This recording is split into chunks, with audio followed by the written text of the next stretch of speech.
Of all the financial titans and philanthropists of the 20th century, none are more complex or mysterious than George Soros. Like Carnegie, J.P. Morgan, and the Rockefellers, he amassed billions through ruthless business decisions, only to turn around and give away most of his fortune to advance his own personal philosophy. He can move world financial markets simply by voicing an opinion, or destabilize a government by buying and selling its currency. He also pledged more aid last year to help people in Russia than the U.S. government did. But now George Soros is worried. He thinks the global economy is coming apart at the seams and that the world needs to be protected from people like George Soros. We may now think that everything is fine, but the fact is that the system is broke and it needs fixing. What you're doing is asking some form of regulation to protect the world against you. Well, I am a player, and I think all players should be regulated. There have to be rules of the game. Take 81,000 to buy. Buy 48,000. Buy him 69,000 YUM. Right now, his Quantum Group hedge fund moves $14 billion of rich investors' money around the world every day, looking for profits and answering to no one. Soros makes huge bets on whole countries and economies. Last year, when he saw cracks in the Asia boom, he began selling the currency in Thailand. Traders in Hong Kong followed suit, triggering a financial crisis that plunged much of Asia into a depression. In the last 2 years, you've been blamed for financial collapse of Thailand, Malaysia, Indonesia, Japan, and Russia. All of the above. All of the above. Yeah. Are you that powerful? No, I think there's a great misunderstanding. The Prime Minister of Malaysia said that the region spent 40 years trying to build up its economy, and along comes a moron like Soros with a lot of money, and it's all over. He called you a criminal. It's easier for him to blame an outside force than to admit that they were mismanaging their economy and their currency. The French finance minister talked about hanging speculators from lampposts. Soros says the Asian currencies would have collapsed even if he hadn't been in the market. They were overvalued. He says people tend to follow his lead because he's been so successful. I think that I've been blamed for everything. I am basically there to make money. I cannot and do not look at the social consequences of what I do. This man is a carnivore of the first order. Jim Grant is the editor of Grant's Interest Rate Observer and one of Wall Street's most respected analysts.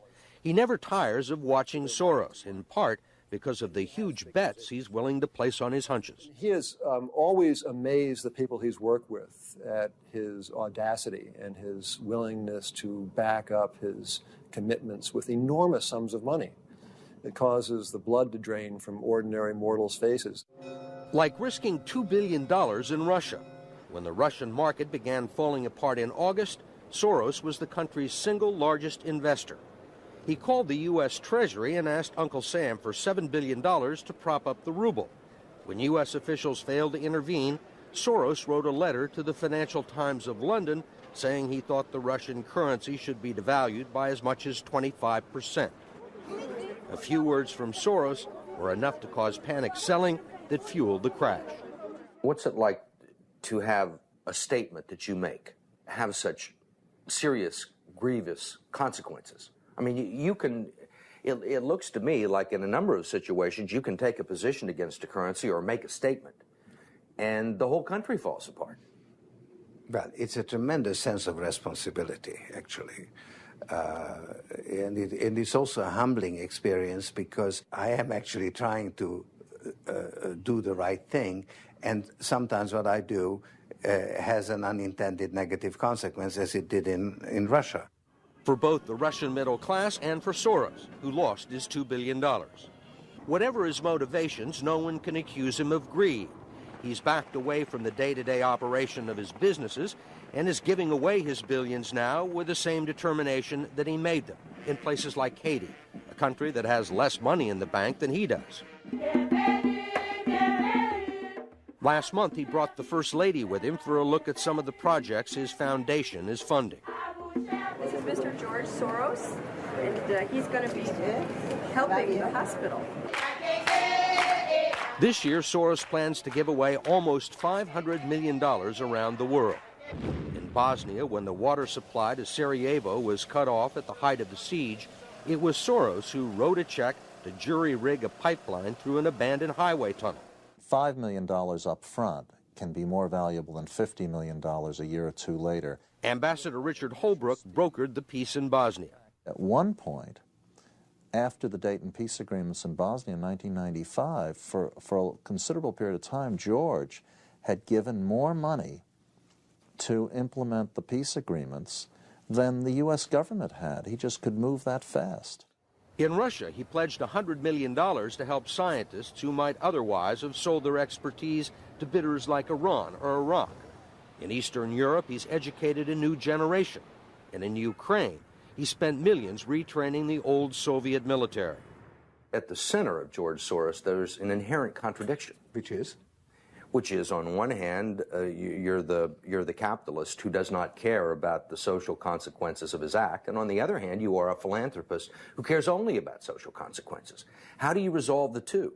Recognizing that as a competitor, I've got to compete to win. As a human being, I am concerned about the society in which I live. Which George Soros am I talking to now? The amoral George Soros or the moral George Soros? It's one person. It's one person who at one time engages in amoral activities and at the rest of the time tries to be moral. To understand the complexities and contradictions in his personality, you have to go back to the very beginning, to Budapest, where George Soros was born 68 years ago to parents who were wealthy, well-educated, and Jewish. When the Nazis occupied Budapest in 1944, George Soros' father was a successful lawyer. He lived on an island in the Danube and liked to commute to work in a rowboat. But knowing there were problems ahead for the Jews, he decided to split his family up. He bought them forged papers, and he bribed a government official to take 14-year-old George Soros in and swear that he was his Christian godson. But survival carried a heavy price tag. While hundreds of thousands of Hungarian Jews were being shipped off to the death camps, George Soros accompanied his phony godfather on his appointed rounds, confiscating property from the Jews. These are pictures from 1944 of what happened to George Soros' friends and neighbors. You're a Hungarian Jew who escaped the Holocaust by posing as a Christian. Right. And you watched lots of people get shipped off to the death camps. Right. I was 14 years old. And I would say that that's when my character was made. In what way? That one should think ahead, one should understand and anticipate events, and one is threatened. It was a tremendous threat of evil. I mean, it was a very personal experience of evil. My understanding is that you went out with this protector of yours who swore that you were his adopted godson. Yes. Went out, in fact, and helped in the confiscation of property from the Jews. That's right. Yes. I mean, that sounds like an experience that would send lots of people to the psychiatric couch for many, many years. Was it difficult? Not at all. Not at all. Maybe as a child you don't see the connection, but it created no problem at all. No feeling of guilt. No. For example, that I'm Jewish, and here I am watching these people go. I could just as easily be there. I should be there. None of that. Well, of course, I could be on the other side, or I could be the one from whom the thing is being taken away.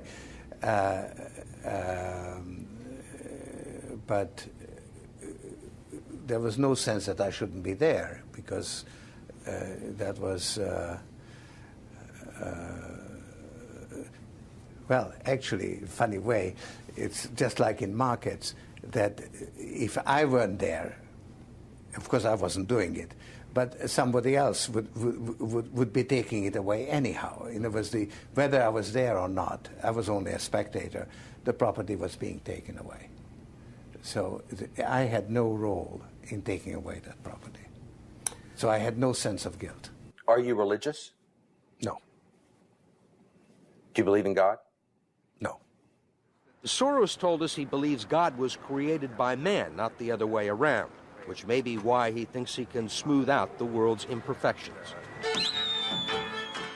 When we went with him to Ukraine, he was treated like a visiting head of state and was received by the president. Then he was received by the prime minister and finally the central bank. 20% in cash. They even allowed him to look at the books and asked him for advice.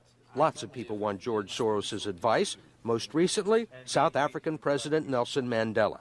Actually, President Mandela asked me, how could South Africa protect itself against speculators like you?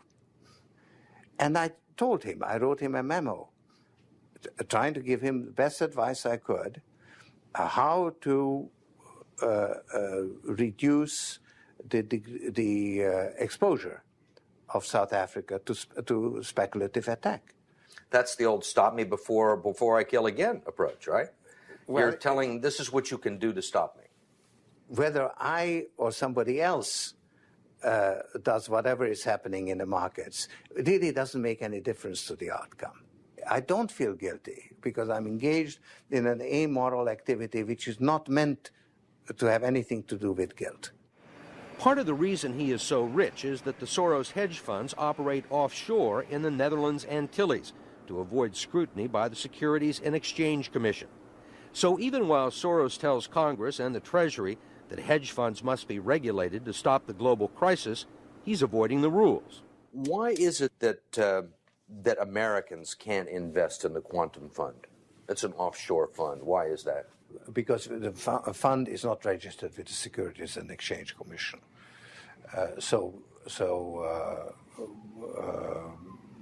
We are not licensed to do business in the United States. That's right. Because? Because we are not registered with the Securities and Exchange Commission. Because we find it more convenient to operate without it. So in some ways it's to escape regulation. Yeah, that's right. But you've been sitting here talking about the need for regulation. Yes, and whatever regulations are imposed, we will obey. We already conform to everything.